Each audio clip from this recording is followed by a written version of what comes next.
இல்லற வாழ்க்கை என்பது ஆணும் பெண்ணும் மனசறிஞ்சு ஒத்துக்கொடுங்க ஒருத்தரை ஏமாற்றாமல் நேர்மையாக வாழலாம் இல்லற வாழ்க்கை.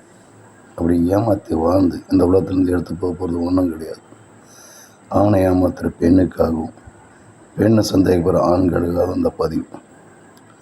ஒரு குழந்தையோட பிறந்தது அது உருவாகிற நேரம் அறிவுடைய தன்மையை நான் உங்களுக்கு சொல்ல போகிறேன். ஒரு குழந்தை மினிமம் 302 நாட்களில் பிறகுது. அது உருவாகிற நாள்னா இப்போ உதாரணத்துக்கு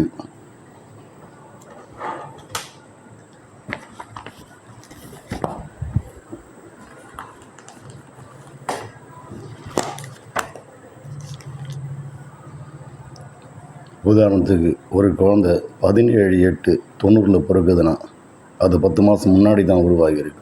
அந்த 10 மாத கணக்கு வச்சு அது எந்த நட்சத்திரத்தில் பிறகுதோ அன்னைக்கு, எந்த கிழமையில் பிறக்குதோ,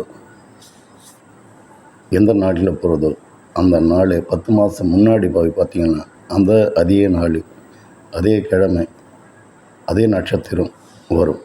உதாரணத்துக்கு ஒரு பெண்ணு 17/8/90 பிறந்திருக்கு. அது என்னைக்கு ஒரு கரு உருவாகினா அக்டோபர் 20, அதாவது 302 நாட்கள் முன்னாடி 20/21 அன்னைக்கு பிறப்பு எடுத்தது வெள்ளிக்கிழமை. அது உருவாகினால் அதே நாள் தான் உருவாகியிருக்கு. 20/21 நாளில் அக்டோபர் 20-21 நைட்டு அந்த கரு உருவாகியிருக்கு. அதாவது புனர்பூச நட்சத்திரம் முதல் பாகத்தில் அந்த குழந்தை பிறந்திருக்கு. அந்த கரு உருவாகிறதும் அதே புனர்பூச நட்சத்திரம் முதல் பாகத்தில் அது உருவாகியிருக்கு. மேஷம் அது பிறப்புடைய ராசி நட்சத்திரம் ராசி மிதுனம்.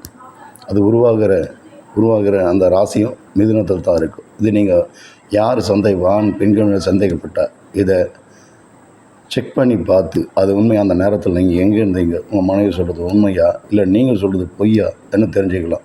வாழ்க்கை ஏமாற்றி வீண் விவாதம் பண்ணி வாழ்க்கை வீணாக போயிடும். அதே மாதிரி ஆணை ஏமாத்துகிற பெண்ணும் சரி தெரிஞ்சுக்கிட்டால் எந்த பெண்ணும் இந்த உலகத்தில் எந்த ஆணையும் ஏமாற்ற முடியாதுன்றது என்னுடைய கருத்து. பிடிச்சதான் லைக் பண்ணுங்கள்.